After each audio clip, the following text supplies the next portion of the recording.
ఈ ఒక్క రాత్రి నిద్రపోకుండా గడిపితే జన్మ జన్మల పాపాలు పోతాయని మీకు తెలుసా? అదే మహాశివరాత్రి రహస్యం. పూర్వకాలంలో ఒక ఘట్టమైన అడవిలో గురుద్రు అనే వేటగాడు ఉండేవాడు. జీవనోపాధి కోసం అతడు ప్రతిరోజు జంతువులను వేటాడేవాడు. దేవుడి గురించి అతనికి పెద్దగా తెలియదు. ఒకరోజు సాయంత్రం వేటకు వెళ్ళి అడవిలో చిక్కుకుపోయాడు. రాత్రి అయింది. చీకటి కమ్మేసింది. క్రూర జంతువులు అరుపులు వినిపించాయి. భయంతో గురుద్రు దగ్గరలో ఉన్న బిల్వ వృక్షం మీదకు ఎక్కాడు. అతనికి తెలియదు ఆ చెట్టు కింద ఒక శివలింగం ఉందని. ఆ రాత్రి చలి, భయం వల్ల గురుద్రునికి నిద్ర రాలేదు. మేల్కొని ఉండడానికి చెట్టు ఆకులను ఒక్కొక్కటి తెంచి కింద పడేస్తూ ఉన్నాడు.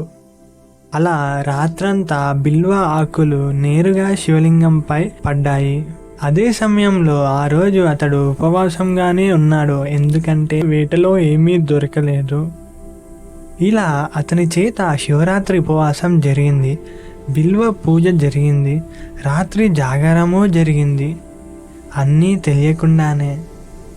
ఉదయం అయ్యేసరికి గురుద్రు ఇంటికి వెళ్ళాడు.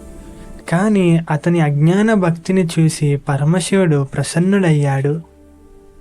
కొన్ని సంవత్సరాల తర్వాత గురుద్రు మరణించాడు.